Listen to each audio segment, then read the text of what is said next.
You are watching Rahinijar TV with Ilama Sayyid Abdul Basit Bukhari. اعوذ باللہ من الشیطان الرجیم بسم اللہ الرحمن الرحیم صلو علی الحبیب اللہم صلی علی سیدنا و مولانا محمد وعلی آل سیدنا و مولانا محمد صلاۃ تکون لنا امانا من کل خوف۔ سامعین محترم، جیسا کہ میں نے آپ حضرات کے سامنے عرض کی تھی کہ نیکسٹ جمعرات یعنی آج کے دن باغ فدق کے حوالے سے آپ کے سامنے گفتگو کی جائے گی۔ آپ حضرات توجہ سے سماعت کیجئے گا۔ یہ علماء کرام میں مسالک میں یہ اختلافی مسئلہ ہے، اور ویسے تو اگر اس کو آپ لوگ سنیں تو اس میں کسی قسم کا کوئی بھی اختلاف نہیں ہے، لیکن چونکہ روزی روٹی کا جب چکر ہوتا ہے تو اس وقت اس کو اختلاف بنایا گیا ہے، تو اس حوالے سے میں چاہتا ہوں کہ منبر و محراب مصلی کا ایک فرض پورا کرتے ہوئے ادا کرتے ہوئے اپنے سامعین کو اچھے طریقے سے فدق کے حوالے سے بتایا جائے۔ باغ فدق یہ خیبر جب فتح ہوا، غزوہ خیبر یہ جنگ لڑی گئی، اس میں کچھ زمینیں جو تھی وہ نبی رحمت صلی اللہ علیہ وآلہ وسلم کے آپ کے حصے میں آئی تھی، اور یہ 629 عیسوی میں نبی اکرم صلی اللہ علیہ وآلہ وسلم کو یہ زمینیں ملی تھی۔ ان زمینوں میں زمین کا ایک چھوٹا سا ٹکڑا تھا جس کو فدق کہا جاتا ہے۔ کیا کہا جاتا ہے؟ فدق کہا جاتا ہے۔ لفظ فدق بولتے ہیں لیکن ویسے جو ہے یہ فدق لفظ ہے۔ اور جب مدینہ پاک سے تبوک روڈ پر جو لوگ گئے انہیں پتہ ہے 80 کلومیٹر فاصلہ طے کرنے کے بعد ایک شہر آتا ہے، اسے خیبر کہا جاتا ہے۔ وہاں دو قسم کے یہ شہر آباد ہیں۔ ویسے جو نام جس نے احاطہ کیا ہوا ہے وہ تو خیبر ہے، لیکن ایک جو ہے وہ خیبر جدید ہے اور ایک خیبر قدیم ہے۔ جو خیبر قدیم ہے وہ حضرت شیر خدا علی المرتضیٰ کرم اللہ وجہ الکریم نے مرب کو واصل جہنم کر کے جو اس وقت ایک کموس قلعہ جب آپ نے اٹھا کر پھینکا تھا اس کا دروازہ، تو یہ جو خیبر قدیم ہے یہ وہ والا خیبر ہے، اور اسی کی زمینیں جو تھی وہ نبی اکرم صلی اللہ علیہ وآلہ وسلم کے حصے میں آئی۔ اکثر و بیشتر یہ کہہ دیا جاتا ہے، میں چونکہ چاہتا ہوں ہر قسم کی کلیریفیکیشن ہونی چاہیے، حضرت ابو بکر صدیق رضی اللہ تعالیٰ عنہ غاصب تھے، انہوں نے یہ مال کھا لیا تھا۔ حضرت ابو بکر صدیق رضی اللہ تعالیٰ عنہ 11 لاکھ مربع میل پر حکمرانی کر رہے تھے۔ جن لوگوں کو اللہ نے دماغ دے رکھا ہوتا ہے وہ تو اس کو استعمال کریں اور سوچیں بھی۔ یہ ویڈیو کے ذریعے جہاں بھی پیغام جائے گا سب کے لیے ہے۔ 11 لاکھ مربع میل پر حکمرانی کرنے والا، تاجدار صداقت کا تاج سجایا ہوا اپنے سر پر، اور رسول پاک صلی اللہ علیہ وآلہ وسلم کی بارگاہ کا منظور نظر فدق کے باغ میں 13 کھجوروں کے درختوں کو قبضہ کر لے گا۔ مطلب 11 لاکھ مربع میل پر حکمرانی ہے اور 13 کھجوروں کے درخت نہیں دے رہے۔ یہ سوچنے والی بات ہے جسے دماغ قبول نہیں کر سکتا، اور نہ ہی یہ سیدنا صدیق اکبر کے شایان شان ہے۔ سیدہ پاک سلام اللہ علیہ خاتون جنت ہماری اماں جان، آپ کے ذہن میں خیال آیا کہ جب والد کا انتقال ہو جاتا ہے تو اس وقت جو اس کا جو مال ہوتا ہے وہ وراثت میں تقسیم ہوتا ہے، اولاد میں اس کی وراثت تقسیم ہو جاتی ہے۔ میرے کوئی بہن بھائی نہیں ہیں، تو اس لیے اس وقت جو خلیفہ وقت ہیں وہ حضرت ابو بکر پاک رضی اللہ تعالیٰ عنہ ہیں۔ حضرت عائشہ صدیقہ رضی اللہ تعالیٰ عنہ کی روایت کے مطابق آپ نے لکھ کر بھیجا کہ یہ اس میں وراثت ہے جو اس حوالے سے ہمارے ذمہ یہ کی جائے۔ سنن نبی داؤد شریف کی روایت کے مطابق ازواج مطہرات میں سے بھی حضرت عائشہ صدیقہ اور باقی ازواج مطہرات نے حضرت عثمان غنی کو وکیل بنا کر سیدنا ابو بکر پاک کے پاس بھیجا تھا کہ جب اولاد اگر ہو تو پھر تو بیوی کا 8واں حصہ ہے، اولاد نہ ہو تو 4تھا حصہ ہے، لہذا ہمیں بھی اس کا حصہ دیا جائے۔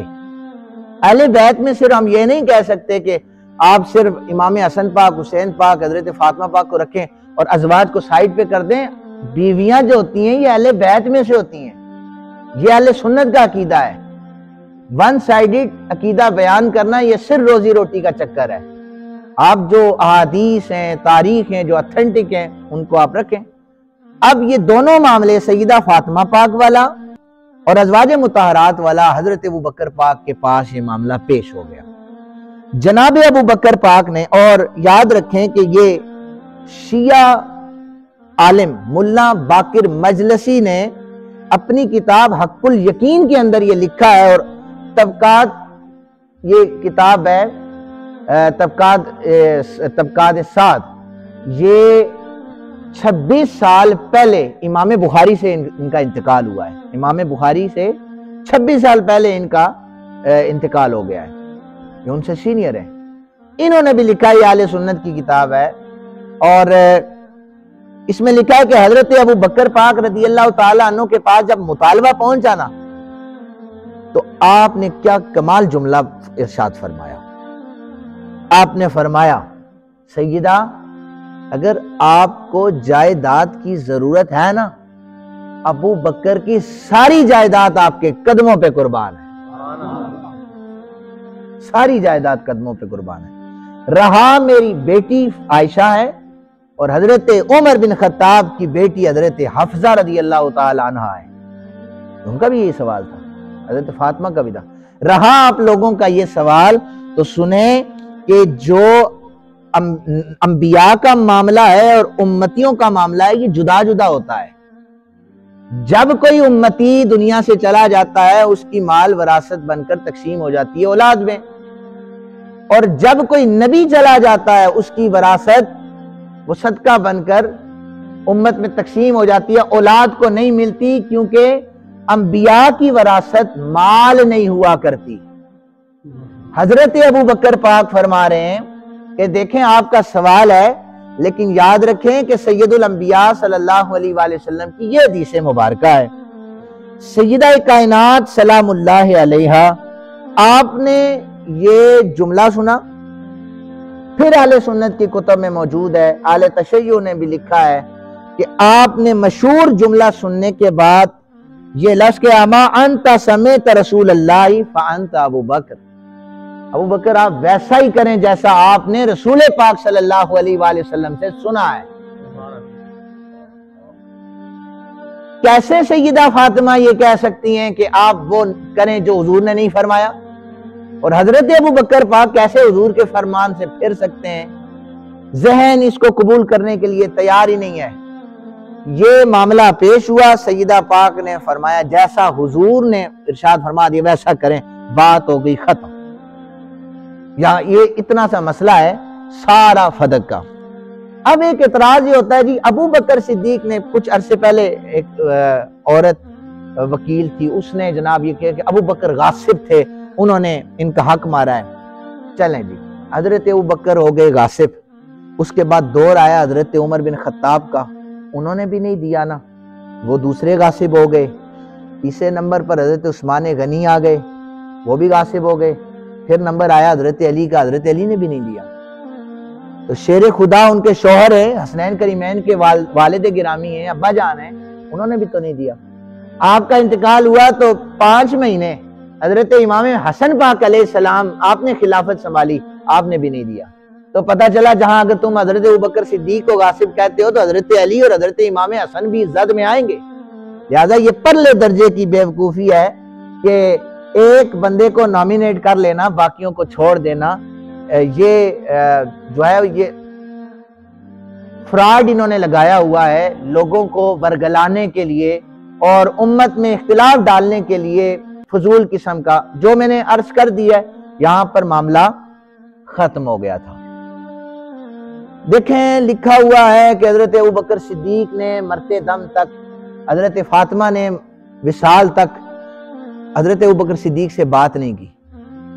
مت ماری گئی ہے ان لوگوں کی۔ سیدہ فاطمہ پاک کے پردے کا عالم یہ تھا کہ کسی نے ان کو دیکھا نہیں آج تک۔ وہ حضرت ابوبکر صدیق سے باتیں کرتی، مرتے دم تک بات نہیں کی، بھائی معاملہ ہی ختم ہو گیا، وہ بات کیسے کرتی؟ ان کا بات نہ کرنا، اس طرح تو آپ 1,24,000 صحابہ کو اٹھائیں، کیا ان سے صحابی نے حضرت فاطمہ سے کلام کیا ہے؟ کسی نے نہیں کیا کلام۔ یہ بات تو سمجھنے والی ہے، بھائی ان کا کوئی آپس میں ایسے کوئی خوشگپیاں تو نہیں چلتی تھی کہ حضرت فاطمہ پھر ان سے باتیں کرتی؟ انہوں نے کلام نہیں کیا، بالکل تقاضا یہی تھا، چونکہ سیدہ فاطمہ پاک کو کسی غیر نے دیکھا ہی نہیں تھا کبھی، وہ کیسے ان سے بات کرتی؟ پھر بھی اتمام حجت کے لیے سنن الکبریٰ اور بیہقی شریف میں یہ روایات موجود ہے کہ حضرت ابوبکر صدیق رضی اللہ تعالیٰ عنہ گرمیوں کے موسم میں حضرت علی پاک کے گھر میں تشریف لے گئے، دروازے پہ دستک دی، حضرت علی پاک باہر تشریف لے آئے، اے علی پاک میں نا سیدہ پاک سے پردے میں کچھ گفتگو کرنا چاہتا ہوں۔ تمام حجت کر رہے ہیں سیدنا ابوبکر پاک، اور البدایہ والنہایہ میں حافظ ابن کثیر نے بھی اس روایت کو نقل کیا ہے۔ آپ نے جا کر نا سیدنا ابوبکر پاک نے جملے بولے تھے، بڑے کمال کے تھے۔ آپ نے فرمایا تھا، فاطمہ بیٹی اللہ رب ذوالجلال کی عزت کی قسم ہے، میں نے اپنا گھر آپ کے بابا کے لیے چھوڑا ہے، میں نے اپنا سارا مال آپ کے بابا کے لیے چھوڑا ہے، مجھے جو کچھ ملا ہے میں نے آپ کے بابا کے قدموں پہ قربان کر دیا ہے، میں نے آپ کا مال کھایا نہیں ہے، جو آپ کے بابا نے فرمایا ہے وہ آپ کو بتایا ہے۔ سیدہ پاک کا جواب یہ تھا، ابوبکر آپ نے سچ کیا ہے، آپ نے سچ فرمایا ہے۔ اب اس میں بھی کوئی اختلاف نہیں بچتا، اور یہ جو روایت کہ میں راضی ہوں، آپ نے جو فیصلہ کیا ہے وہ حق ہے اور سچ ہے، یہ بھی روایت مولانا باقر مجلسی نے اس کو لکھا ہے۔ اچھا سنیں ذرا، تیسری نمبر والی روایت ایک اور سنا رہا ہوں۔ یہ البدایہ والنہایہ میں اس روایت کو بھی لکھا ہے، امام زین العابدین، آپ توجہ میری طرف کریں، امام زین العابدین نبی اکرم صلی اللہ علیہ وآلہ وسلم کی اولاد سے حضرت امام حسین پاک علیہ السلام کے بیٹے، حضرت علی پاک کے پوتے، امام زین العابدین کے بیٹے حضرت زید بن علی ان کا نام ہے۔ آپ کی مجلس، اس میں لوگ بیٹھے تھے، رفقا بیٹھے تھے، ایک شخص نے شرارت کرنے کے طور پر یہ کہا کہ وہ جو فیصلہ ابوبکر نے کیا تھا رضی اللہ تعالیٰ عنہ، اس کے بارے میں آپ کا کیا خیال ہے؟ تو حضرت زید بن علی رضی اللہ تعالیٰ عنہ آپ نے غصے میں فرمایا کہ رب کعبہ کی قسم ہے، اگر میں ابوبکر صدیق کی جگہ ہوتا، جو فیصلہ ابوبکر نے کیا ہے وہی زید بن علی بھی وہی فیصلہ کرتا۔ اہل بیت سے بھی دلیل ہمارے پاس موجود ہے۔ سادات کو بھی چاہیے کہ وہ اپنی جد کے عقیدے پر رہے۔ یہ اکثر جگہ پر جو ہے چیزیں بیان ہو رہی ہیں مختلف، تو یہ انہیں اللہ تعالیٰ نصیب کرے حق بیان کرنے کی۔ بیسک حق پتہ ہوتا ہے، پڑھا بھی ہوتا ہے، بیان کرنے کے لیے تھوڑا سا وہ دل چاہیے ہوتا ہے۔ دیکھیں حضرت ابوبکر پاک آج آپ کی شہادت کا دن بھی ہے، جمادی الثانی ہے۔ حضرت ابوبکر پاک جب حضرت عائشہ صدیقہ رضی اللہ تعالی عنہا آپ کا نکاح ہوا نا حضور سے، 500 درہم حق مہر رکھا۔